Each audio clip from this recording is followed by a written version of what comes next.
Hello guys, welcome to current affairs for UPSC PSC IAS.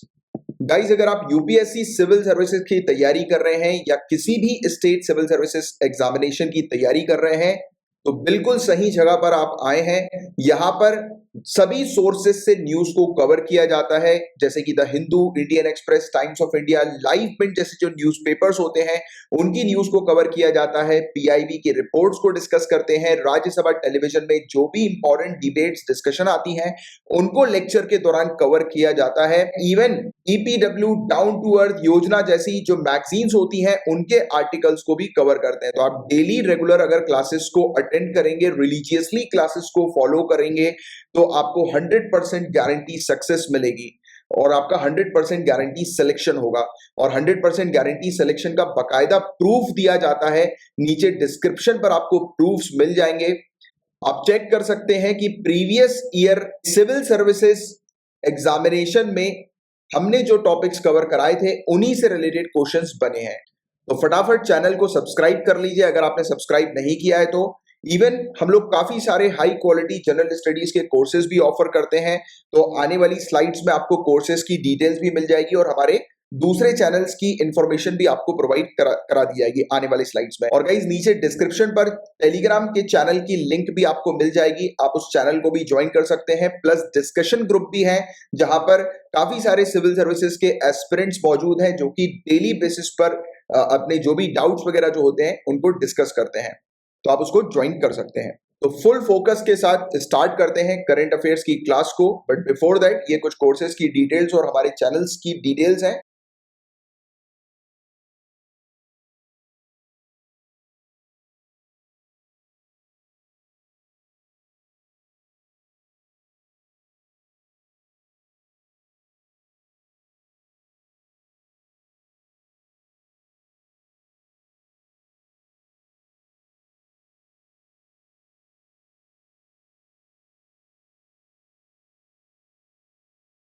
आने वाले कल के आईएएस आईपीएस ऑफिसर्स को मेरा नमस्कार। तो चलिए क्लास को स्टार्ट करते हैं। स्टार्ट करेंगे पेपर 1 के पहले टॉपिक से। यहाँ पर गाइस बताया जा रहा है कि ग्लेशियल लेक्स जो हैं उनका एटलस तैयार किया गया है। हिमनद झील का एटलस हमें देखने को मिल रहा है। मिनिस्ट्री ऑफ जल शक्ति ने गाइस बताया जा रहा है कि रिलीज किया है, मिनिस्ट्री ऑफ जल शक्ति ने रिलीज किया है एक अपडेटेड एटलस को ग्लेशियल लेक्स का, और गंगा नदी का जो बेसिन है उसका ये पार्ट जो है वो बताया जा रहा है। और अबाउट 4707 ग्लेशियल लेक्स जो हैं वो गंगा बेसिन में मैप की गई हैं। तो ये वाली चीज आप ध्यान में रखना। कभी कभी आपसे डायरेक्ट क्वेश्चन यही पूछ लिया जाएगा कि अभी हाल ही में ग्लेशियल लेक्स का अभी एक मैपिंग या फिर एक अपडेटेड एटलस जो है वो रिलीज किया गया, बताओ किसके द्वारा रिलीज किया। तो मिनिस्ट्री ऑफ जल शक्ति आपको ध्यान में रखना है, जल शक्ति मंत्रालय के द्वारा ये किया गया, राइट। तो ये चीज आप ध्यान में रखिएगा। अब ग्लेशियल लेक्स जो है गाइस जिनमें पानी हम लोग को देखने को मिल रहा है एक बड़े एरिया पर, तो ये बताया जा रहा है कि 0.25 हेक्टेयर से ज्यादा के एरिया पर ये लेक जो है वो फैली हुई हैं जिनकी मैपिंग की गई है। किसके द्वारा मैपिंग की गई? तो resource set 2 linear imaging self scanning sensor 4 satellite data के थ्रू की गई। तो ये चीज भी थोड़ी सी ध्यान में रखना है। रिसोर्स सेट 2 के थ्रू जो है ये इसकी मैपिंग की गई। एटलस जो है गाइस ये आप लोग को मिल जाएगा भुवन पोर्टल पर। नेशनल रिमोट सेंसिंग सेंटर का जो भुवन पोर्टल है इसरो का, तो वहां पर ये एटलस जो है वो आसानी से अवेलेबल हम लोग को देखने को मिल रहा है। तो ये कुछ पॉइंट्स है, बस बेसिक सा आप लोग को प्रीलिम्स पॉइंट ऑफ व्यू से ये डिटेल्स बस थोड़ी सी पता होनी चाहिए। अब बात करेंगे हम लोग पेपर 2 के टॉपिक की। एक ही टॉपिक था पेपर 1 से रिलेटेड। और गाइस हमारे काफी सारे कोर्सेज हैं सिविल सर्विसेज को लेकर, तो इस कोर्सेज को आप ज्वाइन कर सकते हैं। मैं आपको लास्ट में लेक्चर के एंड में जो है वो कोर्सेज की डिटेल दे दूंगा। अब देखिए ये वाला जो टॉपिक है ये पहले भी जो है वो आ चुका है। यूरोपियन यूनियन की एक नई वैक्सीन पासपोर्ट प्रोग्राम हमें देखने को मिल रहा है। तो इसके बारे में हम पहले भी डिस्कस कर चुके हैं। और क्यों जो है वो कोविशील्ड को इंक्लूड नहीं किया गया इस प्रोग्राम में, तो इसके बारे में भी पहले हमारी चर्चा हो चुकी है। तो समझते हैं इस पूरे इशू को, पूरे टॉपिक को। तो कोविशील्ड गाइस, कोविशील्ड किसके द्वारा मैन्युफैक्चर की गई है? तो आपसे ये क्वेश्चन पूछा जा सकता है, तो आपको ध्यान में रखना है सीरम इंस्टीट्यूट ऑफ इंडिया के द्वारा ये मैन्युफैक्चर की गई है।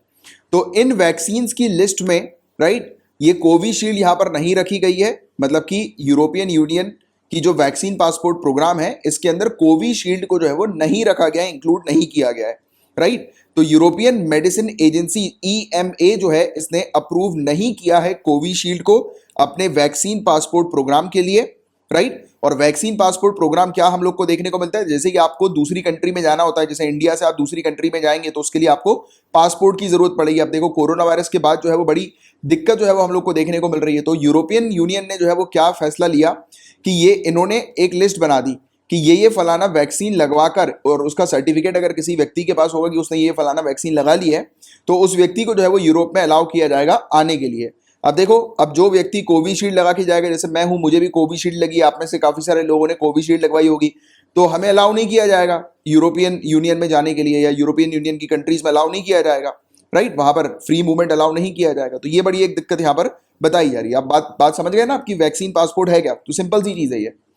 अब देखो, which are the vaccines that have been approved by EMA for this purpose। तो यानी कि वैक्सीन पासपोर्ट के लिए EMA ने कौन सी वैक्सीन को अप्रूव किया है। तो इसके अंदर अभी तक तो सिर्फ 4 ही वैक्सीन है। ये हम लोग को वैक्सजेवरिया हम लोग को देखने को मिल रही है, ऑक्सफोर्ड की एस्ट्राजेनेका, फिर इसके अलावा हम लोग को देखने को मिल रही है कॉमिरनाटी, ये हम लोग को फाइजर बायोटेक की हम लोग को देखने को मिल रही है। इसके अलावा स्पाइक वैक्स की बात करें तो मॉडर्ना की है, और जेंसन की बात करें हम लोग तो ये जॉनसन एंड जॉनसन की हमें देखने को मिल रही है। तो सिर्फ 4 ही अभी तक वैक्सीन को इसके अंदर शामिल किया गया है, इंक्लूड किया गया है। अब देखिए, ये भी जानते हैं कि ग्रीन पास क्या होता है, क्योंकि कभी कभी आपसे ये वाला क्वेश्चन भी पूछ लिया जा सकता है कि ग्रीन पास, ये टॉपिक अभी न्यूज में था, बताइए जरा क्या है ये। तो देखिए, यूरोपीय संघ, यूरोपियन यूनियन में यात्रा प्रतिबंधों को आसान करने वाला ये ग्रीन पास है, ग्रीन पास, राइट। तो ये ग्रीन पास के रूप में प्रचलित हम लोग को देखने को मिल रहा है, पॉपुलरली जाना जाता है ग्रीन पास के नाम से, या फिर European union digital Covid certificate हम लोग को ये देखने को मिल रहा है।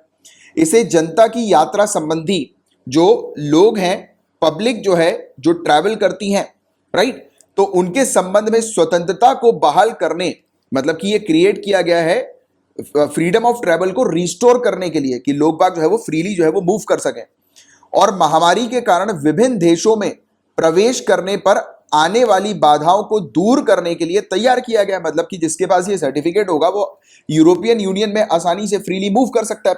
प्री कोविड, यानी कि कोविड से पहले जैसा जो था ना, कि लोग आसानी से बिना किसी रिस्ट्रिक्शन के मूव कर सकते थे, वैसी चीज ये ग्रीन पास के थ्रू जो है वो लाई जा रही है। ये ग्रीन पास जो है कोविड-19 के खिलाफ किसी व्यक्ति के टीकाकरण किए जाने अथवा नकारात्मक टेस्ट रिजल्ट आने या वायरल संक्रमण से ठीक होने का डिजिटल प्रमाण है। तो ये डिजिटल प्रूफ है कि एक व्यक्ति जो है वो वैक्सीनेटेड हो चुका है, यानी कि उसको वैक्सीन लग गई है कोरोना वायरस की, या फिर उसका टेस्ट जो है वो कोरोना वायरस का नेगेटिव है, या फिर वो वायरल इन्फेक्शन से रिकवर हो गया है। तो ये डॉक्यूमेंट जो है वो सभी की सभी यूरोपियन यूनियन की कंट्रीज में वैलिड है। अब मेरा आपसे एक सिंपल सा सवाल, बताओ जरा, यूरोपियन यूनियन में टोटल कितनी कंट्रीज हैं आज की डेट में, टोटल कितनी कंट्रीज हैं? तो आप सभी लोगों ने सही जवाब लिख दिया होगा, मैं उम्मीद करता हूं 27, पहले 28 हुआ करती थी, ब्रेक्सिट, ब्रिटेन हट गया, तो अब हम लोग को 27 कंट्री यूरोपियन यूनियन में देखने को मिल रही है। ठीक है, अगर नहीं पता तो ये चीज याद रखिएगा। और जबकि गाइस ग्रीन पास पे वापस आते हैं हम लोग, तो ग्रीन पास से प्रतिबंधों को हटाकर लोगों के लिए यात्रा के अनुभव को परेशानी मुक्त बनाने की उम्मीद है। तो ये उम्मीद बताई जा रही है कि ग्रीन पास जो है, एक्सपेक्टेशन है कि ये जो हसल फ्री ट्रैवल का एक्सपीरियंस जो है वो लोगों को प्रोवाइड कराएगा, रिस्ट्रिक्शंस को हटाकर, और ये बिल्कुल अनिवार्य नहीं है, ये एब्सोल्युटली कंपलसरी भी नहीं बताया जाता है। अब देखिए, कोविशील्ड को इस सूची में क्यों शामिल नहीं किया गया? तो अब ये क्वेश्चन ये बनता है, कोविशील्ड को क्यों शामिल नहीं किया गया? अगर आपसे पूछ लिया जाएगा तो आपके पास इसका आंसर रेडी होना चाहिए। तो सीरम इंस्टीट्यूट ऑफ इंडिया कहां पर है, बताओ जरा, सीरम इंस्टीट्यूट ऑफ इंडिया कहां पर है? कई बार इसके बारे में चर्चा कर चुके हैं, इसका बेसिक चीजें तो आपको पता होनी चाहिए। तो पुणे याद रखना, पुणे में सीरम इंस्टीट्यूट ऑफ इंडिया हमें देखने को मिलता है। तो इसने जो है वो अप्लाई नहीं किया कोविशील्ड अप्रूवल के लिए। तो गलती ये थी कि सीरम इंस्टीट्यूट ऑफ इंडिया द्वारा अभी तक कोविशील्ड को मंजूरी प्रदान करने के लिए आवेदन नहीं किया गया है। तो देखिए, हालांकि वैक्सजेवियर जो है ये भी एस्ट्राजेनेका द्वारा विकसित की गई है और EMA द्वारा अनुमोदित टीकों में शामिल है। तो अभी मैंने आपको बताया था कि कौन से जो वैक्सीन है जिसको शामिल किया गया है, राइट। बट एस्ट्राजेनेका द्वारा ही विकसित कोविशील्ड, अब देखिए कोविशील्ड भी एस्ट्राजेनेका द्वारा ही विकसित की गई है। तो इसको ईएमए की सूची में शामिल नहीं किया गया। तो एक को तो एस्ट्राजेनेका के द्वारा बनाई गई जो वैक्सीन है उसको एक को तो शामिल कर लिया, बट कोविशील्ड को शामिल नहीं किया गया। ऐसा इसलिए है क्योंकि ईएमए टीकों को सूची में शामिल करते समय स्थानीय विनिर्माण सुविधाओं को भी ध्यान में रखा जाता है, राइट। तो लोकल मैन्युफैक्चरिंग फैसिलिटीज को भी कंसिडर किया जाता है। भले ही वैक्सीन एक ही हो, बट एक ही उत्पाद के विभिन्न निर्माताओं को ईएमए से अनुमोदन हासिल करने हेतु अलग अलग आवेदन करना आवश्यक होता है, राइट। जैसे कि इंडिया के अंदर सीरम इंस्टीट्यूट को जो है वो करना चाहिए था, राइट। तो ये चीज नहीं हो पाई, उनके द्वारा यह आवेदन नहीं दिया गया। तो वैक्सीन पासपोर्ट पर भारत का क्या रवैया हम लोग को देखने को मिलता है? तो देखो, हालांकि यूरोपीय संघ ने यह स्पष्ट कर दिया है कि ग्रीन पास अनिवार्य नहीं होगा, राइट।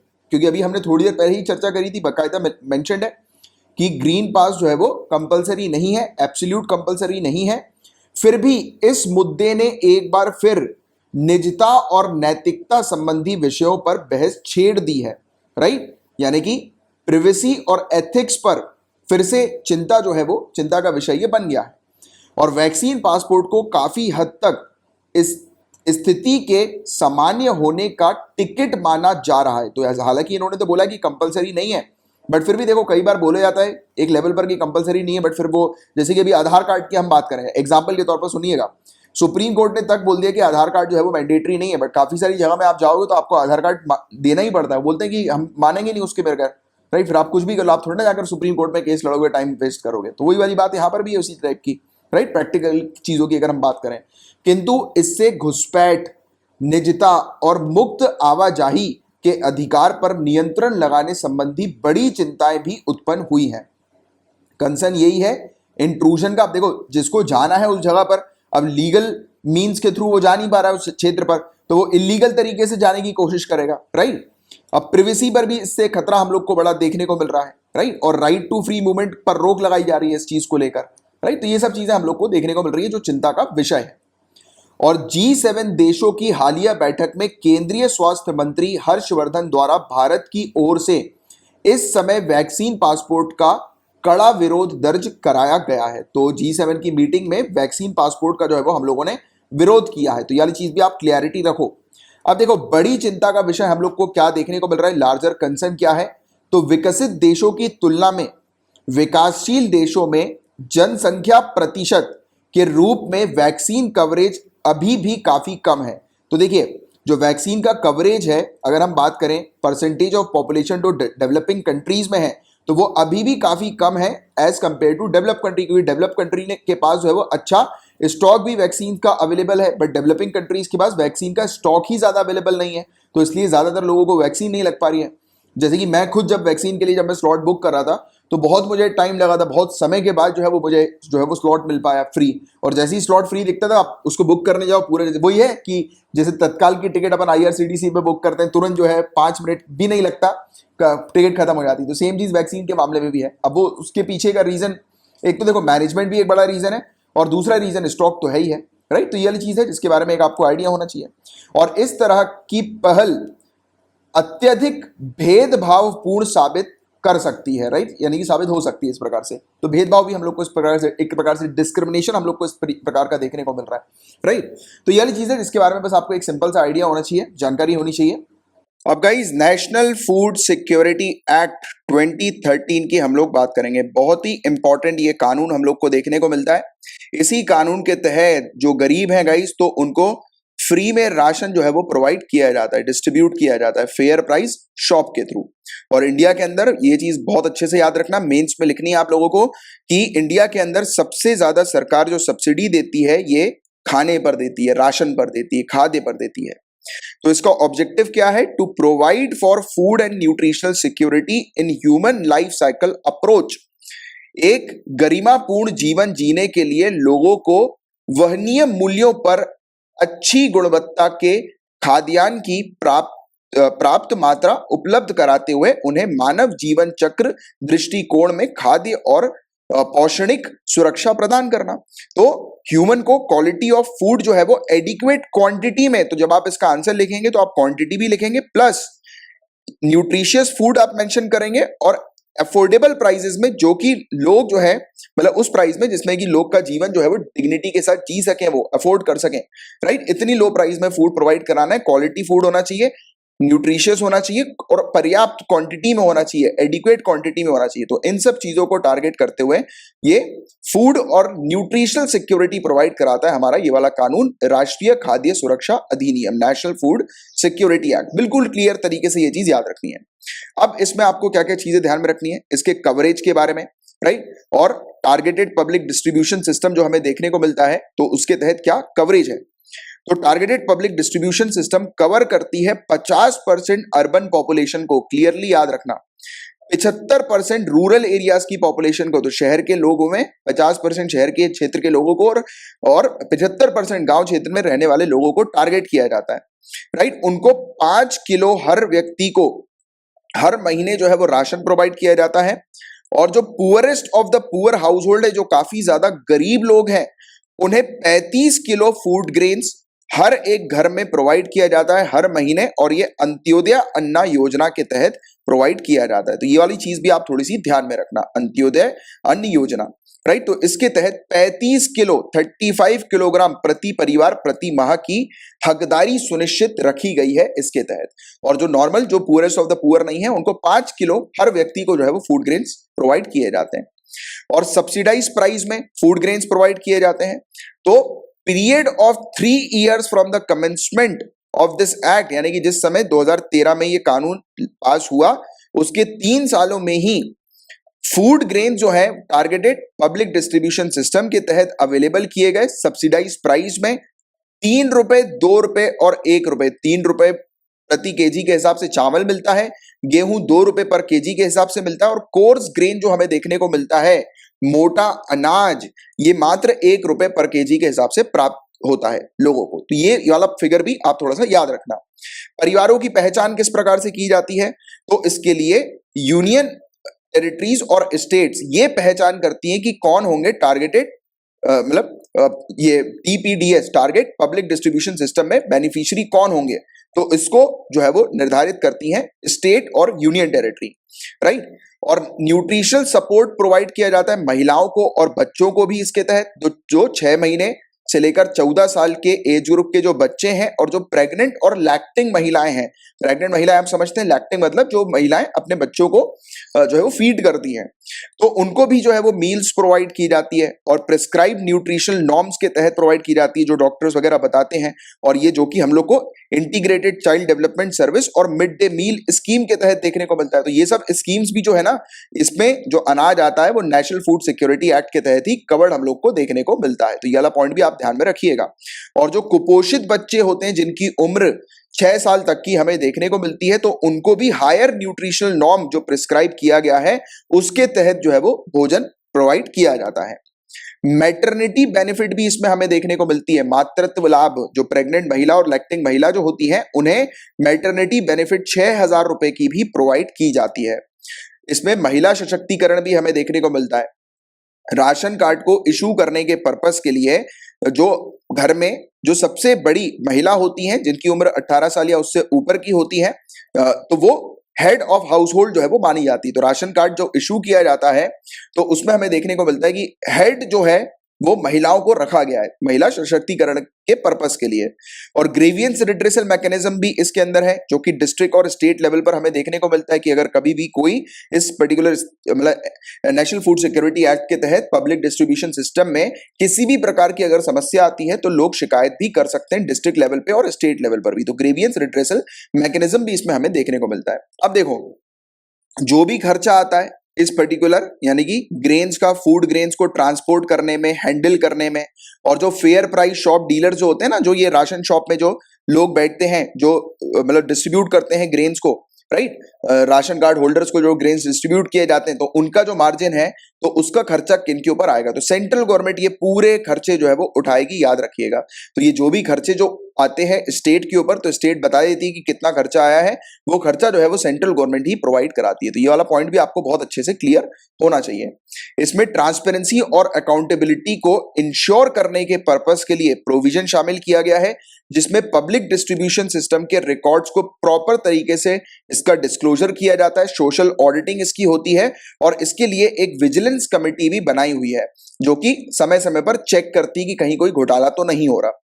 फूड सिक्योरिटी अलाउंसेस की हम बात करें गाइस, तो अगर बाय चांस मान लेते हैं हम लोग कि किसी फेयर प्राइस शॉप में खाना समय पर नहीं पहुंचा, ट्रांसपोर्ट नहीं हुआ किसी भी वजह से, तो अगर फूड ग्रेन जो है या मील्स वगैरह जो है वो सप्लाई नहीं होते हैं तो एक प्रोविजन ये भी शामिल किया गया है कि फूड सिक्योरिटी अलाउंस जो है वो बेनिफिशियरी को प्रोवाइड किया जाएगा, मतलब कि उसके खाते में पैसे जो है वो पहुंचा दिए जाएंगे। अब देखो पैसे 1 रुपए 2 रुपए 3 रुपए पर केजी के हिसाब से वो खरीदते हैं, तो इसका मतलब ये नहीं कि इतने पैसे पहुंचाए जाएंगे, बढ़कर जो मार्केट में रेट चल रहा है उस हिसाब से और नॉर्म्स में जो मेंशन है उस हिसाब से पहुंचाए जाएंगे।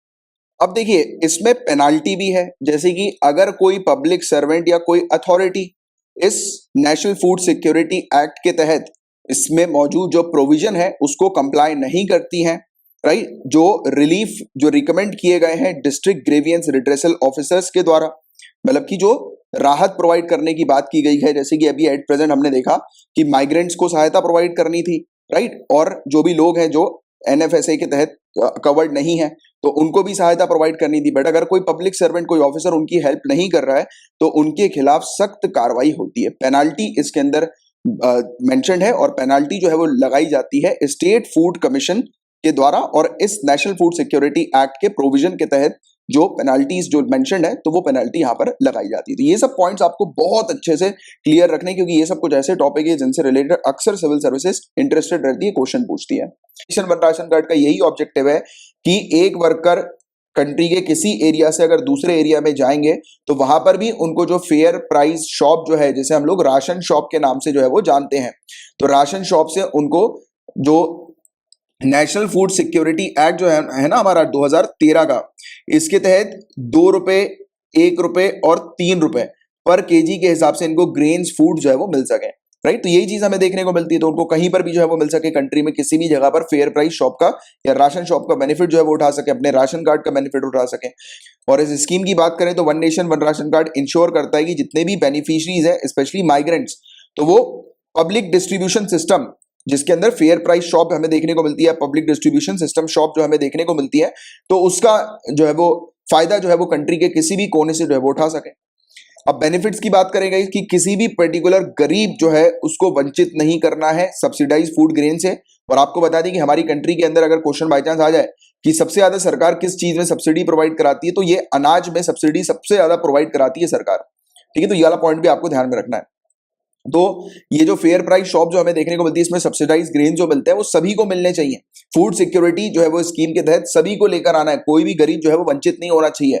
वो भले ही काम के चक्कर में अगर अपनी एक लोकेशन से दूसरी लोकेशन पे चले आए, क्योंकि अभी तक जो राशन शॉप में हमें देखने को मिलता है या फिर ये जो फेयर प्राइस शॉप जो होते हैं ना, इसमें अभी तक का सिनेरियो मैं आपको बताऊं तो कुछ इस प्रकार का है कि जैसे कि एक व्यक्ति का जो राशन कार्ड बनता है, ठीक है, अब वो राशन कार्ड का एक एरिया होता है कि आप जो है वो इस राशन कार्ड को किस फेयर प्राइस शॉप से जाकर जो है वो कर सकते हो, रिडीम करवा सकते हो या फिर अपने जो ग्रेन जो है वो ले सकते हो। तो वहां पर राशन शॉप के बारे में बता दिया जाता है, राइट। तो वो क्या होता है, वो लिमिटेड कर देता है कि एक व्यक्ति जो है वो कामकाज के लिए अगर बाहर जाता है तो फिर उसके वो खाने के लिए जो है वो तहाँ होना पड़ता है, राइट। तो यहाँ पर वैसी चीज जो है वो नहीं बताई गई कि एक व्यक्ति अगर शिफ्ट होंगे एक प्लेस से दूसरी प्लेस में भी तो भी उनको जो है वो बेनिफिट मिल सके, right? It also removes the chances of anyone holding more than one ration card to avail benefits from different states. तो एक व्यक्ति के पास काफी सारे राशन कार्ड होते हैं, एक से ज्यादा, तो यहाँ पर ये चांसेस भी जो है वो हट जाएंगे कि वो एक से ज्यादा राशन कार्ड का उपयोग जो है वो नहीं कर सकते, राइट। तो ये चीज भी हम लोग को देखने को मिलती है। तो ये सब बेनिफिट जो है वो मिलने लगेंगे, क्योंकि इसमें क्या होगा कि अब देखो,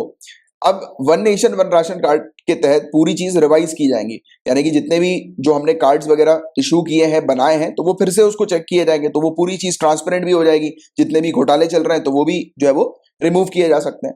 तो इसका सिग्निफिकेंस, इसका महत्व हम लोग को क्या देखने को मिलेगा, तो ये योजना लाभार्थियों को स्वतंत्रता प्रदान करती है, यानी कि जो बेनिफिशियरी है उनको फ्रीडम जो है वो मिलती है, क्योंकि इसके तहत वे किसी एक सार्वजनिक वितरण प्रणाली पब्लिक डिस्ट्रीब्यूशन सिस्टम दुकान से बंधे नहीं होंगे, मतलब कि फेयर प्राइस शॉप जैसे हम लोग बोलते हैं, तो इससे ये बंधे नहीं होंगे और दुकान मालिक पर इनकी निर्भरता भी कम होगी। अब देखो, आपने मेरे ख्याल से एक पिक्चर देखी होगी या आपने ऑब्जर्व भी किया होगा, आपको पता भी होगा कि एक मूवी है इनकी थी, इरफान खान की मूवी थी, हिंदी मीडियम, राइट। तो आपने देखा होगा किस प्रकार से वो वाइफ जो होती है उनकी, इरफान खान की, वो किस प्रकार से जो है वो मिट्ठू बोलता है ना उसको, तो वो किस प्रकार से जो है वो लड़ बैठती है राशन शॉप के सामने, और राशन शॉप का मालिक जो होता है वो तुरंत जो है वो दुकान बंद कर देता है, फिर पूरे जो गरीब लोग जो होते हैं परेशान होने लगते हैं, राइट। तो ऐसा होता है कई बार, क्या करते हैं कि ये दुकानदार जो होते हैं, मतलब दुकानदार नहीं कहोगे आप इनको, ये मतलब एजेंसी होते हैं, सरकारी एजेंसी होते हैं जिनको अपॉइंट किया जाता है फेयर प्राइस शॉप के अंदर, तो ये भी कई बार घोटाला करते हैं। और वो एक दिन का सीएम वाली पिक्चर थी ना अनिल कपूर की, तो उसमें भी इस प्रकार से चीज दिखाया गया था कि कैसे ये मतलब फेयर प्राइस शॉप वाले, राशन शॉप वाले जो दुकानदार होते हैं वो किस प्रकार से घोटाले करते हैं, है ना। तो ये सब घोटाला भी जो होगा वो बंद हो जाएगा, राइट। और इस योजना को लागू होने पर पीडीएस, पब्लिक डिस्ट्रीब्यूशन सिस्टम संबंधी भ्रष्टाचार, वही जो करप्शन जिसके बारे में मैंने आपको बताया, तो ऐसे मामले भी जो है वो कम हो जाएंगे, राइट। तो वो चीज हमें देखने को मिलेगी।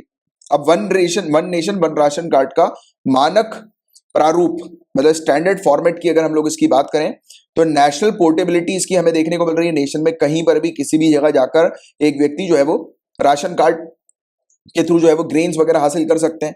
तो स्टेट गवर्नमेंट को यह भी कहा गया है कि राशन कार्ड इशू करो बाइलिंगुअल फॉर्मेट में, जिसमें एक तो लोकल लैंग्वेज होनी चाहिए जिस स्टेट के अंदर वो राशन कार्ड डिस्ट्रीब्यूट किया गया है, और दूसरी लैंग्वेज हिंदी या फिर इंग्लिश रख दो आप, राइट। तो ये चीज कही गई। और स्टेट को यह भी कहा गया कि 10 डिजिट का स्टैंडर्ड राशन कार्ड नंबर होना चाहिए, जिसमें पहले 2 डिजिट जो होने चाहिए वो स्टेट कोड के होने चाहिए, नेक्स्ट 2 डिजिट जो होने चाहिए वो राशन कार्ड नंबर के हमें देखने को मिलने चाहिए। तो इससे क्या हुआ, इससे ऑथेंटिसिटी भी हमें देखने को मिलेगी, डुप्लीकेशन कम हो जाएगा। और दूसरी बात, इन राशन कार्ड नंबर से रिकॉर्ड भी मेंटेन किया जा सकता है।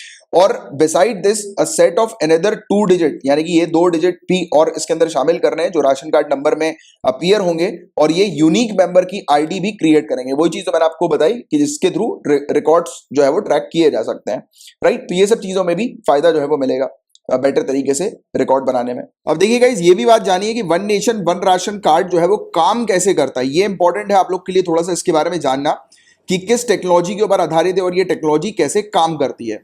तो सबसे पहले तो जो राशन कार्ड जिसके पास है, जो बेनिफिशियरी है राशन कार्ड का, यानी कि जो राशन कार्ड का जो धारक है, जिसको लाभ मिलेगा राशन कार्ड से, यानी कि सस्ते दाम में 1 रुपए, 2 रुपए और 3 रुपए पर केजी के हिसाब से उसको ग्रेन्स जो है वो प्रोवाइड किए जाएंगे, है ना।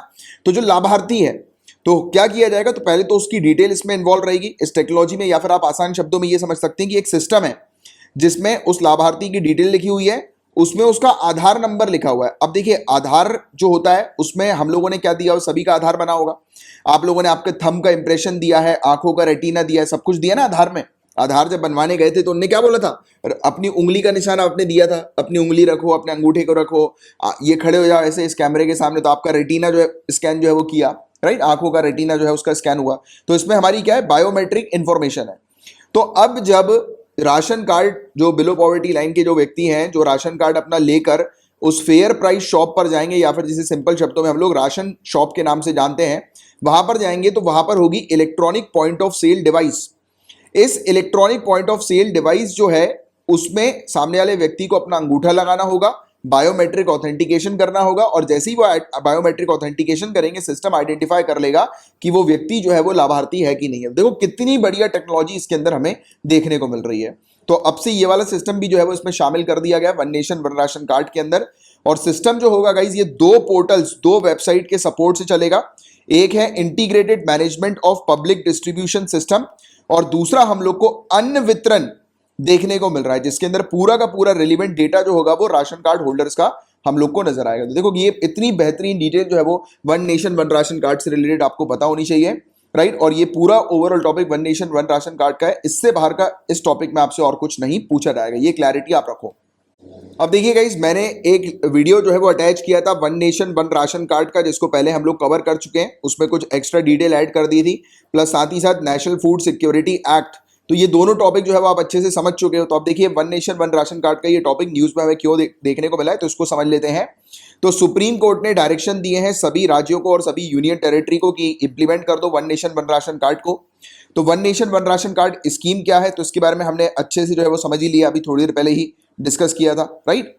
और इसके अलावा जो है ये स्कीम जो है वो कब शुरू हुई थी, अगर ऐसा क्वेश्चन आ जाए तो अगस्त 2019 में ये स्कीम शुरू हुई थी, और अभी तक 32 राज्यों ने और यूनियन टेरिटरीज ने जो है वो ज्वाइन कर लिया one nation one ration card को, राइट, इस स्कीम के अंदर। अब स्टूडेंट बोलेंगे सर 32 राज्य कहां से हो गए, गलत लिख दिया, मिसप्रिंट कर दिया। 32 राज्य और यूनियन टेरिटरी, ये दोनों मिलाकर यहां पर बात हो रही है, ठीक है, तो इसलिए टेंशन मत लिया करो, राइट। और इसके अंदर 69 करोड़ के आसपास नेशनल फूड सिक्योरिटी एक्ट के जो बेनिफिशियरीज है वो कवर्ड है। 4 स्टेट्स को अभी ज्वाइन करना बाकी है, आसाम, छत्तीसगढ़, दिल्ली और वेस्ट बंगाल। तो ये चीज आप थोड़ी सी ध्यान में रखिएगा, ठीक है, इस टॉपिक के बारे में। अब गाइस पेपर 2 से रिलेटेड सिर्फ इतने ही टॉपिक्स थे। नाउ हम लोग पेपर 3 के टॉपिक्स को कवर कर रहे हैं। कड़कनाथ चिकन, देखो ऐसा दिखता है काले कलर का मुर्गा, ये कड़कनाथ चिकन है, ये काले कलर का मुर्गा दिखाई देता है ये, राइट। कड़कनाथ चिकन काफी फेमस है, मध्य प्रदेश में काफी फेमस ये हम लोग को कड़कनाथ चिकन देखने को मिलता है। और मध्य प्रदेश, महाराष्ट्र, छत्तीसगढ़, इनके बीच में जो है वो लड़ाई होती रहती है कि ये ज्योग्राफिकल इंडिकेशन टैग जो है वो कड़कनाथ का किसको मिलना चाहिए। तो आपको बता देगा इस कड़कनाथ, इसे काली मासी के नाम से भी जाना जाता है, काली मासी, राइट। और ये एक ब्रीड है चिकन की, राइट। और ये ओरिजिनेट होती है झाबुआ और धार डिस्ट्रिक्ट, जो मध्य प्रदेश की है, वेस्टर्न मध्य प्रदेश की झाबुआ और धार डिस्ट्रिक्ट, वहां से ये ब्रीड हम लोग को ओरिजिनेट होती हुई नजर आती है। ज्योग्राफिकल इंडिकेशन टैग जो है वो मिल चुका है कड़कनाथ चिकन को। और कड़कनाथ का मांस जो है वो काफी पॉपुलर है, काफी लोग जो है वो खाते हैं, ब्लैक मीट और कहा जाता है। किसी ने अगर इसको खाया होगा तो बताना, क्योंकि मैं तो वेजिटेरियन हूँ प्योर। और इसका कहते हैं कि इसकी हड्डी जो होती है वो भी काली होती है, जैसे हम बोलते हैं ना हड्डी सफेद होती है, बट इसकी हड्डी भी काली होती है, उसका मीट भी काला होता है, राइट। काले मांस के लिए ये काफी लोकप्रिय है, प्रसिद्ध है। और इसकी मांस की गुणवत्ता, बनावट, स्वाद और उत्कृष्ट औषधि मूल्यों के लिए ये प्रसिद्ध बताई जाती है, यानी कि एक्सीलेंट मेडिसिनल वैल्यू भी इसकी बताई जाती है। और लो कोलेस्ट्रॉल है इसका, यानी कि अब देखो मेडिसिनल वैल्यू उसकी हमें देखने को मिल रही है, कोलेस्ट्रॉल काफी कम है, यानी कि हार्ट से रिलेटेड डिजीज नहीं होगी इसको लगातार खाने में। और हाई प्रोटीन कंटेंट इसके अंदर हमें देखने को मिलता है। अब देखिए गाइस, इस टॉपिक की चर्चा करते हैं। तो बताया जा रहा है कि श्रीलंका जो है ये 1 बिलियन करेंसी स्वैप जो है वो इंडिया से ले रही है। एक्चुअली हमारा पहले ही करेंसी स्वैप अरेंजमेंट जो है वो हो गया था श्रीलंका के साथ, राइट। तो इस वर्ष क्या कर रही है श्रीलंका कि अपने जो ऋण चुकौती दायित्वों को पूरा करने और मौजूदा आर्थिक संकट, एक्चुअली बहुत ज्यादा इकोनॉमिक क्राइसिस में है श्रीलंका, और साथ ही साथ इसके ऊपर बहुत ज्यादा लोन है, तो ये अपने लोन को रीपे करेगी 1 बिलियन यूएस डॉलर के करेंसी स्वैप से, जो कि इंडिया के साथ ये कर रही है, राइट। तो ये वाली चीज हमें देखने को मिल रही है। तो हम करेंसी स्वैप अरेंजमेंट क्या होता है इसके बारे में थोड़ा सा भी समझेंगे, ये आपके लिए इंपॉर्टेंट है, यहां से क्वेश्चन उठा के पूछे जाएंगे। और एक बस चीज ये ध्यान में रखना कि श्रीलंका के साथ जो है वो इंडिया का 1 बिलियन यूएस डॉलर का करेंसी स्वैप अरेंजमेंट हम लोग को देखने को मिलता है। श्रीलंका जो है गाइस, इसने ऑलरेडी हमसे 400 मिलियन यूएस डॉलर ले चुकी है, मतलब रिजर्व बैंक ऑफ इंडिया से स्वैप के फॉर्म में, राइट। और कुछ महीने पहले ही, राइट। और ये सार्क फैसिलिटी के थ्रू जो है वो लिए हैं। और श्रीलंका जो है वो आज की डेट में काफी ज्यादा फॉरेन करेंसी क्राइसिस जो है वो फेस कर रही है, बहुत ज्यादा उसके ऊपर जो है वो हम लोग को लोन देखने को मिल रहा है। इसके बारे में पहले ही हम लोगों ने एनालिसिस कर लिया था। इवन चाइना ने भी जो है उसको बहुत ज्यादा लोन पे दबा के रखा हुआ है। अब पहले हमने इसको समझाया था, बट ये मानी नहीं, इसको लग रहा था डेवलपमेंट चाइना डेवलपमेंट कर रही है, बट चाइना ने इसको अल्टीमेटली लोन जो है वो दिया है, और जिसको चुकाना इसके लिए डिफिकल्ट होगा। और उसके बदले में ये चाइना के सामने आगे चल के देखिएगा, आप कुछ सालों के बाद आपको समझ में आएगा, चाइना के सामने ये गिड़गिड़ाएगी और चाइना जो है वो इसकी संपत्ति के ऊपर अपना कंट्रोल कर लेगा, राइट। तो ये वाली चीज है। अब बात करेंगे हम लोग इस चीज के बारे में आने वाले सालों में, बट अभी के लिए सब इतनी बेसिक चीज आपको पता होनी चाहिए। और एक थोड़ा फ्यूचरिस्टिक अप्रोच लेकर आपको ये वाली लिंक भी पता होनी चाहिए। जब मैंने आपको बेल्ट एंड रोड इनिशिएटिव जब पढ़ाया था, तब इस लिंक को मैंने बहुत अच्छे से आपको डेवलप करने की कोशिश करी थी आपने। चलो एनीवेज, इस पर आपको जो अभी फोकस करना है वो करेंसी स्वैप अरेंजमेंट के ऊपर फोकस करना है। ये होता क्या है तो समझते हैं करेंसी स्वैप अरेंजमेंट के बारे में। तो देखो, ये अरेंजमेंट 2 फ्रेंडली कंट्रीज के बीच में होता है। पहला पॉइंट तो ये आपको ध्यान में रखना है, राइट। 2 कंट्री होनी चाहिए और 2 कंट्री के बीच में होगा ये, और ये 2 फ्रेंडली कंट्री होना चाहिए। तो फ्रेंडली कंट्री होना जरूरी है, राइट। इसके अंदर होता क्या है कि दोनों कंट्री के बीच में जो ट्रेडिंग होती है, जैसे अगर हम लोग जनरल सिनेरियो की बात करें, जैसे कि कोई एक एक्स कंट्री और वाई कंट्री है, इनके बीच में जो ट्रेड होगा तो वो डॉलर में होगा, आप जानते हैं, राइट। इंपोर्ट और एक्सपोर्ट होगा, उसमें डॉलर का उपयोग किया जाता है ट्रांजेक्शन के फॉर्म में। बट जब भी करेंसी स्वैप अरेंजमेंट होता है तो इस केस में जो है वो डॉलर नहीं, ये अपनी खुद की लोकल करेंसी का उपयोग करती है। जैसे कि इंडिया के केस में हम लोग को रुपया देखने को मिलता है, राइट। तो इंडिया की रुपीज लोकल करेंसी है, तो हम लोग जो है वो लोकल करेंसी में जो है वो पेमेंट कर सकते हैं अगर हमारा किसी कंट्री के साथ करेंसी स्वैप अरेंजमेंट होता है तो, राइट। तो हमारी बहुत सारी कंट्री के साथ करेंसी स्वैप अरेंजमेंट है, जैसे श्रीलंका हो गया, बांग्लादेश हो गई, राइट। काफी सारी कंट्रीज के साथ हम लोग को देखने को मिलता है हमारे करेंसी स्वैप अरेंजमेंट है, राइट। तो इस प्रकार से जो है वो हम लोग क्या करते हैं लोकल करेंसी में, और सामने वाली कंट्री भी लोकल करेंसी में जो है वो ट्रांजेक्शन करती है। अब होता क्या है इस अरेंजमेंट के अंदर कि दोनों ही कंट्री जो है वो इंपोर्ट करती हैं और एक्सपोर्ट करती हैं, और उसमें जो पेमेंट जो होगा यानी कि ट्रांजैक्शन जो होगा वो लोकल करेंसी में होगा। अब सवाल ये उठता है लोकल करेंसी में जो वैल्यू होगी वो किस तरीके से डिसाइड की जाए, क्योंकि वैल्यू अलग अलग होती है। जैसे कि आप डॉलर को देखें, राइट, और इंडियन रुपीस को देखें तो सबकी वैल्यू हम लोग को अलग अलग देखने को मिल रही है। तो यहां पर क्या होता है कि लोकल करेंसी को एक यूनिट के तौर पर पहले जो डिक्लेयर कर दिया जाता है, बात को ध्यान से समझना, लोकल करेंसी को एक यूनिट के तौर पर डिक्लेयर कर दिया जाता है और डिसाइड किया जाता है कि कितनी यूनिट जो है वो कितनी वैल्यू के बराबर होगी, राइट। यानी कि आप अगर कोई प्रोडक्ट खरीदोगे तो उसकी वैल्यू है, तो उस वैल्यू को जो है वो यूनिट पर जो है वो कर दिया जाता है। जरूरी है ना कि हमें पता फिर कहां से चलेगा कि एक सामान जो है उसकी कितनी एक्चुअल वैल्यू है। तो पहले तो यूनिट में देखा जाता है, और यूनिट में देखने के बाद फिर डिसाइड किया जाता है कि अगर कोई भी ट्रांजैक्शन होगा तो इस यूनिट के अकॉर्डिंग एक कंट्री को जो है वो अपनी लोकल करेंसी कितनी देनी होगी, राइट। जैसे फॉर एग्जांपल एक कंट्री की लोकल करेंसी, जैसे मान लेता हूं एक सेब है, एक एप्पल हम लोग को देखने को मिल रहा है, ठीक है, एक एप्पल है, ठीक है। अब एक कंट्री एक्स कंट्री है, उसके लिए एक एप्पल जो है वो 10 यूनिट के बराबर है, और दूसरी कंट्री जो है उसके लिए एक एप्पल जो है वो 5 यूनिट के बराबर है, राइट। तो ये ऐसे यूनिट जो है वो पहले डिसाइड कर ली जाती है, और यूनिट फिर डिसाइड करने के बाद फिर इस प्रकार से जो है वो हम लोग को ट्रांजैक्शंस देखने को मिलते हैं, राइट। और ये डॉलर के ऊपर आधारित ये यूनिट को डिसाइड करते हैं। तो ये वाली चीज भी आपको थोड़ी सी ध्यान में रखनी है, क्योंकि स्टैंडर्ड करेंसी तो डॉलर है ही, बट हाँ ये लोकल करेंसी किस प्रकार से किस रेट में एक्सचेंज करेंगे वो पहले डिसाइड हो जाता है, जिससे कि बार बार फ्लक्चुएशन ना हो। क्योंकि यूएसए के मामले में हम लोग को फ्लक्चुएशन देखने को मिलता है डॉलर का इधर उधर, तो आपस में कंट्रीज को दिक्कत आती है। तो ये पहले ही डिसाइड कर लेते हैं कि एक्सचेंज रेट जो होगा वो क्या होगा, तो वही एक्सचेंज रेट जो होता है वो उनके यूनिट्स के बराबर होता है, राइट। तो इसमें कोई भी थर्ड कंट्री करेंसी नहीं लाई जाती, जैसे कि यूएसए डॉलर, डायरेक्टली दोनों कंट्री जो है वो अपनी अपनी लोकल करेंसी में ट्रांजैक्शन कर लेती है, राइट। सिंपल सी बात है, ये आपको बस समझनी है। और रिजर्व बैंक ऑफ इंडिया का जो फ्रेमवर्क है स्वैप फैसिलिटी को लेकर सार्क के लिए, वो क्या है ये भी आप समझो। तो सार्क करेंसी स्वैप फैसिलिटी हमें देखने को मिलती है, ये 15 नवंबर 2012 में लाई गई थी। आरबीआई ने ऑफर किया था एक स्वैप अरेंजमेंट, जिसमें हम लोग को देखने को मिलता है कि ओवरऑल कॉर्पस जो है वो 2 बिलियन यूएस डॉलर का है।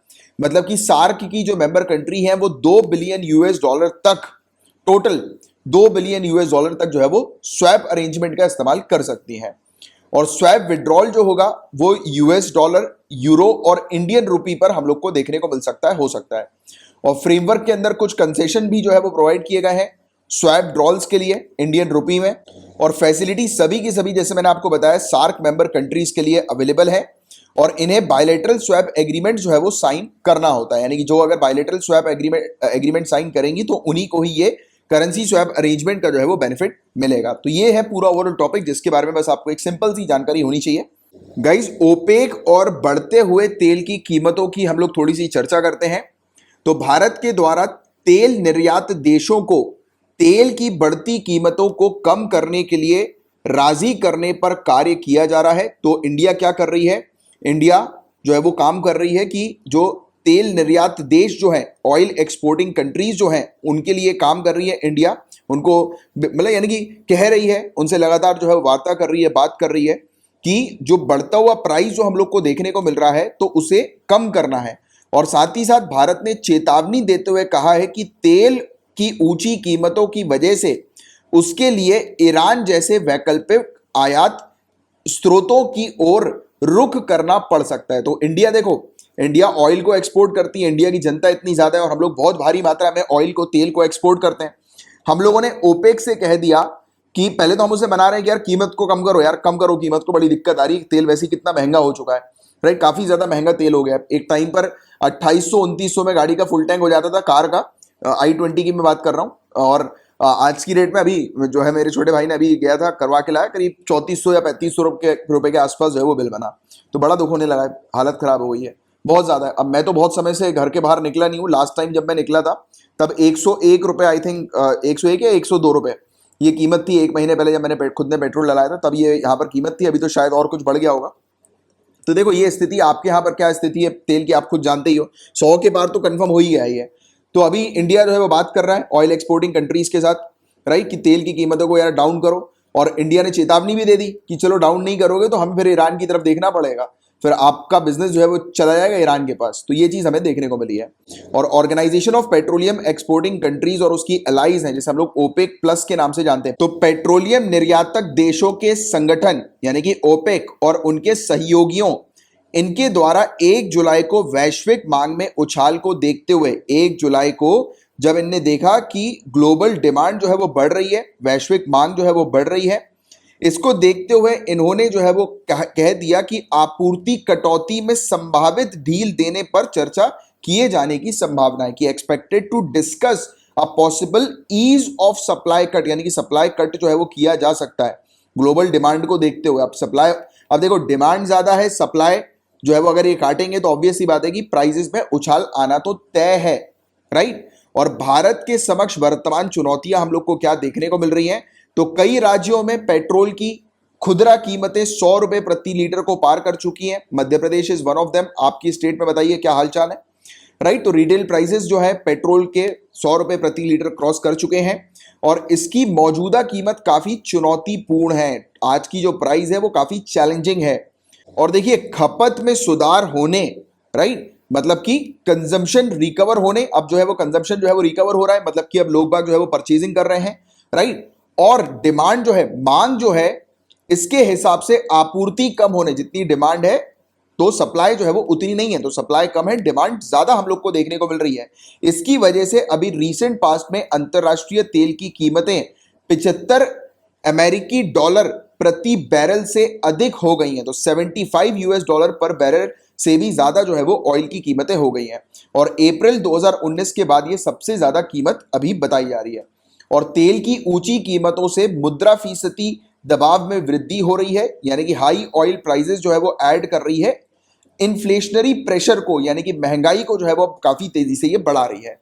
और देखिए भारत के द्वारा तेल की कम कीमतों का फायदा उठाकर पिछले साल तैयार किए गए सामरिक खनिज तेल भंडार स्ट्रेटेजिक पेट्रोलियम रिजर्व जो है वो खत्म होते जा रहे हैं। अब ये वाला क्या चीज है गाइस, तो देखो मैं आपको बता दूं कि इंडिया ने पिछले साल क्या किया था। जब पिछले साल ऑयल के प्राइसेस जो थे वो डाउन थे, तो हम लोगों ने ऑयल के प्राइसेस को स्टेट के अंदर डाउन नहीं किए, मतलब कि कंट्री के अंदर अलग अलग स्टेट्स में प्राइस जो है वो कम नहीं किए। एक्चुअली इंडिया जो है वो ज्यादा महंगे दाम पर जो है वो पेट्रोल पिछले साल बेच रही थी जानबूझकर, जिससे कि इंडिया जो है वो अपने रिजर्व को मेंटेन कर सके। मतलब कि जो अभी जैसे कि हमें जो है वो तेल सस्ते में मिल रहा था, बट हम लोगों ने लोगों को जो है वो तेल, लोगों के लिए तेल सस्ता नहीं किया, जनता के लिए तेल सस्ता नहीं किया, क्योंकि हमने सोचा था कि ये पैसा जो लोग देंगे तो उससे जो है वो हमारे पास एक रिजर्व जो है वो फंड जो है वो क्रिएट होगा, जिसका इस्तेमाल हम कोविड-19 के समय पर स्ट्रेटेजिक पर्पस के लिए, यानी कि इमरजेंसी के समय पर इसका उपयोग कर सकते हैं। तो ये चीज थी। तो पिछले साल तेल के प्राइसेस कम थे, बट हम लोगों ने अपने रिजर्व को जो है वो बढ़ा दिया था, मतलब कि हम लोगों ने अच्छी खासी मात्रा में जो है वो प्रॉफिट जो है वो अर्न कर लिया था, इंडिया ने, इंडियन गवर्नमेंट ने, राइट। तो ये आप ऐसा कह सकते हो। बट अब उसका जो ये पेट्रोलियम रिजर्व है वो खत्म होता जा रहा है, क्योंकि हमने भारी मात्रा में पेट्रोल को जो है मंगवा लिया था। और पेट्रोल और डीजल की कीमतों के रिकॉर्ड स्तर पर पहुंचने का प्रमुख कारण पेट्रोल और डीजल पर केंद्र और राज्य द्वारा की गई कर वृद्धि भी है। तो देखिए ये है कि सेंट्रल और स्टेट टैक्सेस जो बड़े हैं, ये भी एक बड़ा कारण है जिसके चलते पेट्रोल और डीजल के प्राइसेस में उछाल हमें रिकॉर्ड देखने को मिल रहा है। इसलिए तो लोग जो है वो सरकार को क्रिटिसाइज कर रहे हैं कि यार ये क्या है, क्योंकि पिछली बार जब सरकार जो थी वो सत्ता में जब नहीं थी, एनडीए की सरकार, तब बहुत जो है वो उनके द्वारा कहा जाता था कि देखो कांग्रेस की सरकार में पेट्रोल के दाम कितने ज्यादा, आपने देखे होंगे काफी सारे इस प्रकार के वीडियोस वगैरह अवेलेबल है, राइट। बट आज की डेट में वही सेम चीज हम लोग को देखने को मिल रही है। पिछले 7 वर्षों में भारत की तेल मांग में भी 25% की वृद्धि हुई है, जो कि किसी भी अन्य प्रमुख खरीदार देश से काफी ज्यादा है, राइट। तो हमारी जो डिमांड है वो भी काफी ज्यादा बढ़ गई है।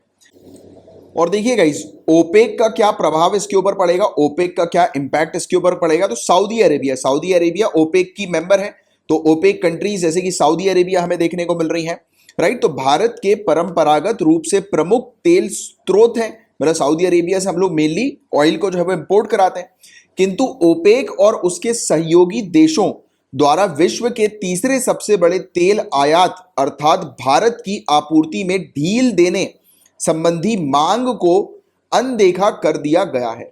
तो हो क्या रहा है, ओपेक और उसकी फ्रेंडली कंट्रीज ने जो है, जिन्हें हम लोग ओपेक प्लस कहते हैं, इन्होंने इंडिया को इग्नोर किया है, मतलब कि इंडिया के लिए जो है वो सप्लाई देने में जो है वो मतलब वो छूट नहीं दी है, मतलब कि रिलैक्स नहीं किया है इंडिया के लिए सप्लाई को, राइट। और इंडिया दुनिया की तीसरी सबसे बिगेस्ट ऑयल इंपोर्टर हमें देखने को मिल रही है, राइट। तो ये चीज हम लोग को देखने को मिल रही है। और अगर इंडिया जो है वो ओपेक से तेल नहीं लेगी तो ओपेक को बहुत बड़ा जो है वो घाटा होने वाला है, बहुत बड़ा नुकसान होने वाला है। तो ये चीज क्लैरिटी अपने माइंड में रखिए।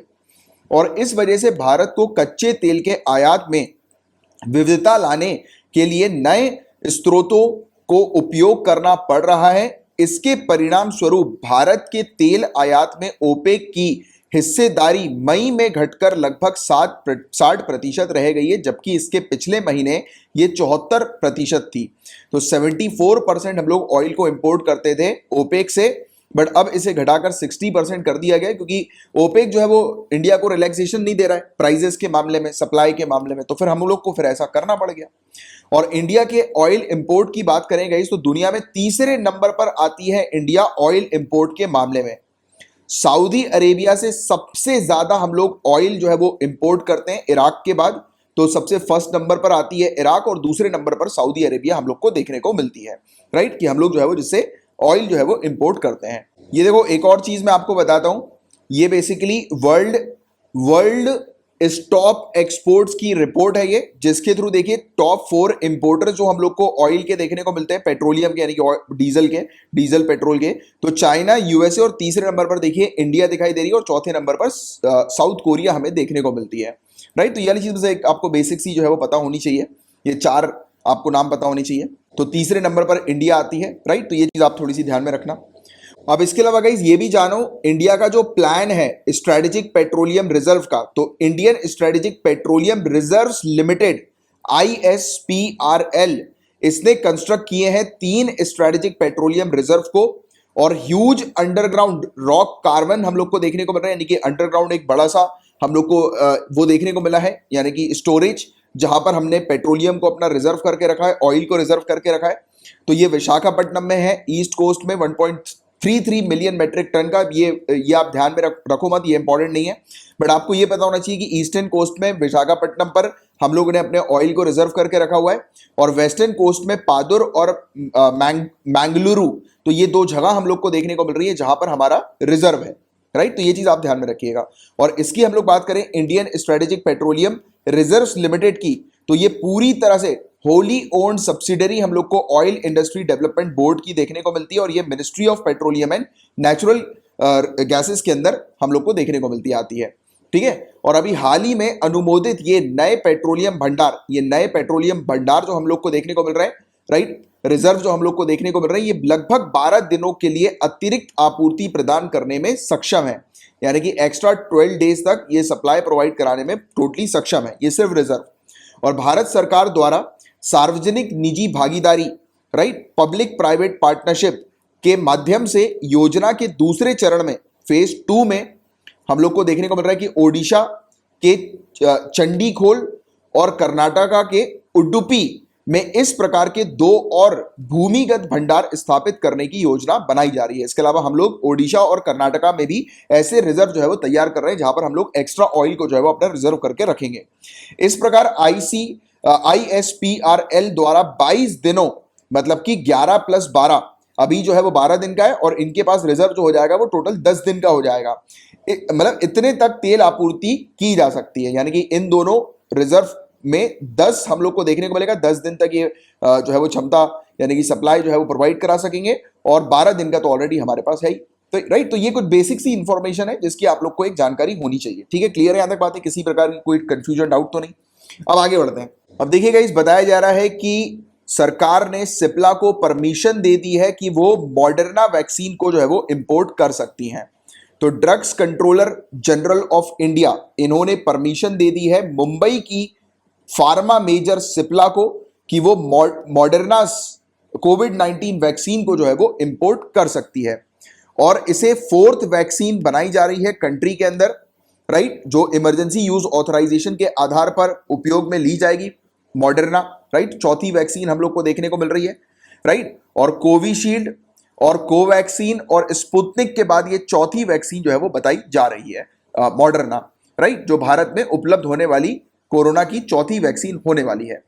अब वैक्सीन के बारे में हम थोड़ी सी चर्चा करते हैं, मॉडर्ना वैक्सीन के बारे में, कि इसमें हम लोग को क्या चीज देखने को मिल रही है। तो mRNA 1273 इस वैक्सीन को मैन्युफैक्चर किया गया है मॉडर्ना TX के द्वारा, और 2 डोज की वैक्सीन है ये, और 28 दिन में जो है वो दूसरा डोज लगेगा, यानी कि पहला डोज आज लगाए तो उसके 28 दिन बाद जो है वो दूसरा डोज लगेगा, यानी कि दोनों डोज के बीच में 28 दिन का गैप होना जरूरी है। मैसेंजर आरएनए वैक्सीन हम लोग को देखने को मिल रही है, जिसे एमआरएनए वैक्सीन के नाम से हम लोग जानते हैं। ये नई वैक्सीन टेक्नोलॉजी प्लेटफॉर्म है। एमआरएनए वैक्सीन जो है वो ह्यूमन के सेल को सिखाती है कि कैसे उसे प्रोटीन बनाना है, राइट, और even just a piece of protein of virus, या फिर एक छोटा सा वायरस का प्रोटीन जो हम लोग को देखने को मिलता है, ये बनाती है, जो कि हमारे इम्यून रिस्पॉन्स को ट्रिगर कर देती है। हमारी बॉडी के अंदर एंटीबॉडी जो है वो भारी मात्रा में बनने लगती है इस वैक्सीन के लगने के बाद। और देखिए, सभी टीकों की तरह ही एमआरएनए टीके जो है, वैक्सीन जो है, इसका लाभ ये है कि टीका लेने वाले लोग, यानी कि जिन लोग को टीका लगता है, तो कोविड-19 से बीमार होने और इसके गंभीर परिणामों से ये सुरक्षित हो जाते हैं। तो ये इसका फायदा है, सिंपल सा।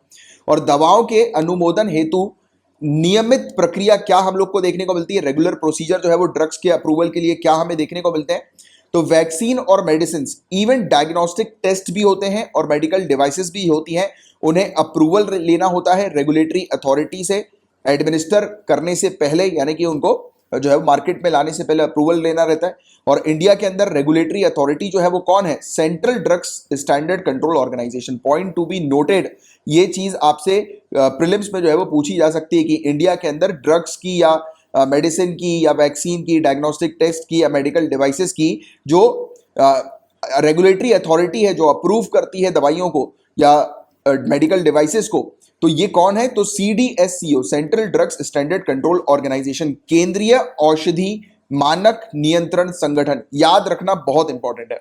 और गाइस, टीकों यानी कि वैक्सीन और दवाइयों के परीक्षण से प्राप्त आंकड़ों के आधार पर इनकी सुरक्षा और प्रभावशीलता के आकलन के बाद अनुमोदन प्रदान किया जाता है, चेक किया जाता है पहले तो, कि एक तो पहले तो टेस्टिंग वगैरह होती है, देखा जाता है कि कितनी वो सेफ है कि नहीं है। जैसे कि आपको पता ना कि 3 ट्रायल्स हम लोग को 3 फेज में टेस्टिंग पहले देखने को मिलती है, फिर जब चेक किया जाता है, देखा जाता है कि हाँ वो इफेक्टिव है और सेफ्टी है, मतलब सेफ है, यानी कि इसके कोई नियर फ्यूचर में कोई इसके कोई ऐसे कोई साइड इफेक्ट्स वगैरह नहीं दिखेंगे। क्योंकि मैं नियर फ्यूचर मैंने शब्द इसलिए उपयोग किया है क्योंकि इमरजेंसी यूज ऑथराइजेशन के आधार पर ये वैक्सीन जो है वो प्रोवाइड की जा रही है। अब इमरजेंसी यूज ऑथराइजेशन का मतलब ये होता है कि अभी तक प्रॉपर पता नहीं है कि इसके जो है वो लॉन्ग टर्म के साइड इफेक्ट क्या होंगे, राइट, अभी तक प्रॉपर जांच नहीं हुई है। बट अभी समय की स्थिति को देखते हुए, क्योंकि समय खराब है, अब कोई ना कोई इनिशियल ट्रीटमेंट की तो आवश्यकता है ही है, क्योंकि कोई एज सच इसके अलावा कोई ऑप्शन है ही नहीं, तो इमरजेंसी यूज ऑथराइजेशन ग्रांट कर दिया जाता है। तो इंडिया जो है गाइस, ये इस प्रकार का हालांकि टर्म यूज नहीं करती है इमरजेंसी यूज ऑथराइजेशन का, जैसे कि यूएसए और यूके जो है वो अपनी करती है रेगुलेटरी प्रोसेस में। तो ये पॉइंट बहुत अच्छे से ध्यान में रखना कि इमरजेंसी यूज ऑथराइजेशन क्या इंडिया उपयोग करती है ये टर्म, तो नहीं, हम लोग ये टर्म का उपयोग नहीं करते। But new drugs and clinical trial rules जो 2019 का है, इसमें हम लोग को प्रोविजन देखने को मिलते हैं फार्मास्यूटिकल कंपनीज के लिए कि उन्हें जो है वो अप्रूवल लेना पड़ता है क्लिनिकल ट्रायल्स का नए ड्रग्स और वैक्सीन के लिए, मतलब कि नए ड्रग्स और वैक्सीन के लिए जो है वो क्लिनिकल ट्रायल के अप्रूवल की आवश्यकता पड़ती है। तो कंपनियों को भारत में नई दवाओं या टीकों के क्लिनिकल ट्रायल के लिए मंजूरी देने का प्रावधान है, राइट। तो ये चीज आप थोड़ी सी ध्यान में रखना। बाकी हम लोग इमरजेंसी यूज ऑथराइजेशन शब्द का उपयोग नहीं करते हैं। और देखिएगा, जब भी कभी इमरजेंसी डिक्लेयर होती है तो आपसे क्वेश्चन पूछा जाएगा कि इमरजेंसी जब डिक्लेयर होती है तो कौन निर्णय लेता है कि किसी ड्रग्स को जो है वो परीक्षण नहीं किया गया हो पूरी तरह से किसी ड्रग का और उसे जो है वो अलाउ किया जाता है। तो कौन निर्णय लेता है ये, तो हमारे इंडिया के केस में जो रेगुलेटर हैं, drugs controller general of India, तो इनके द्वारा जो है ये निर्णय लिया जाता है, राइट। तो ये चीज आप लोग को ध्यान में रखनी है बहुत अच्छे से। और यदि किसी दवा या वैक्सीन के बारे में ऐसे साक्ष्य प्राप्त होते हैं, राइट, कि इससे रोगियों को लाभ हो सकता है, तो विनियामक यानी कि रेगुलेटर आपातकालीन उपयोग अधिकार पत्र, राइट, इमरजेंसी यूज ऑथराइजेशन को जारी करने की शक्ति के तहत संबंधित चिकित्सीय उत्पाद, मतलब कि मेडिकल प्रोडक्ट जो है उसको व्यापक रूप से उपयोग हेतु उपलब्ध कराए जाने की अनुमति दे सकते हैं। यानी कि उनको अगर फाइनल पता लग गया, कुछ फैक्ट्स ऐसे मिल गए कि अरे यार ये मतलब एविडेंस मिले कि इस वैक्सीन से या इस मेडिसिन से जो है वो पेशेंट को फायदा हो रहा है, तो फिर ये जो है वो उसकी सप्लाई के लिए जो है वो जोर लगा देते हैं, अलाउ कर देते हैं कि तुरंत जो है उसकी मैन्युफैक्चरिंग शुरू हो जाए और तुरंत जो है वो सप्लाई होना शुरू हो जाए, ये वैक्सीन या कोई मेडिसिन। और देखिए गाइस, क्या कोई रिस्क हम लोग को देखने को मिलता है ऐसे प्रोडक्ट्स को यूज करने के लिए जो कि सिर्फ इमरजेंसी यूज ऑथराइजेशन के लिए ही ग्रांट किया गया हो, तो यूनाइटेड स्टेट्स के फूड्स एंड ड्रग एडमिनिस्ट्रेशन के थ्रू ये बताया गया है कि पहले तो पब्लिक को ही बता दो पूरी चीजें कि प्रोडक्ट जो है वो सिर्फ और सिर्फ इमरजेंसी यूज ऑथराइजेशन के लिए ही ग्रांट किया गया है, इसको पूरी तरह से अनुमति नहीं दी गई है।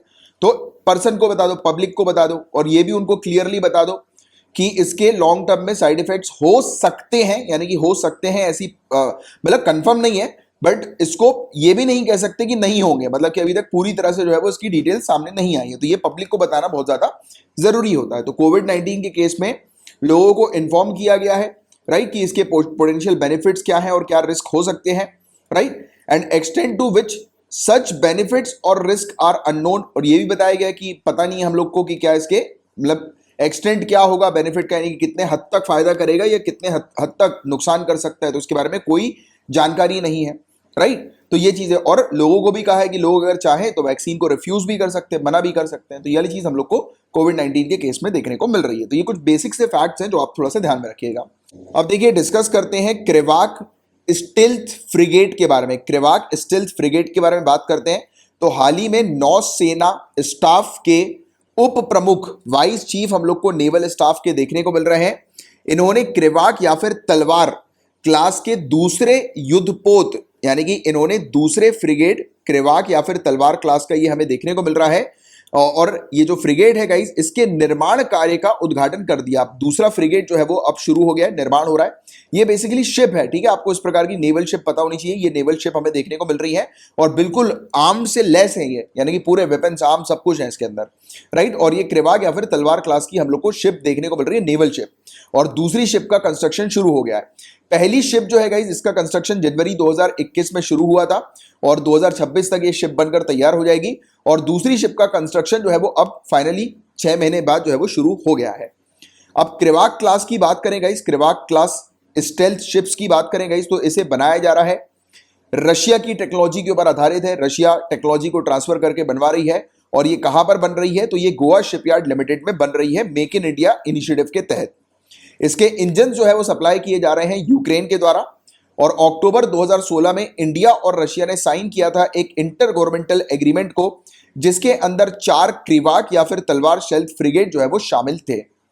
पहले 2 फ्रिगेट जो है वो बनाए गए हैं यंतर शिपयार्ड में, और हम लोग को रशिया के कलिनिग्राड देखने को मिलता है, एक जगह है वहां पर ये बनाए गए हैं। और अभी 2 जो बन रहे हैं ये हम लोग को गोवा शिपयार्ड लिमिटेड में देखने को मिल रहा है कि बनाया जा रहा है। और नया क्रेवाक फ्रिगेट जो है गाइस इसके अंदर सेम इंजन और सेम आर्ममेंट हम लोग को, आर्ममेंट का कॉन्फ़िगरेशन हम लोग को देखने को मिल रहा है, जो कि यंतर ने पिछले 3 फ्रिगेट्स में जो है वो लगाया है, आईएनएस तेग, तरकश और त्रिकंद।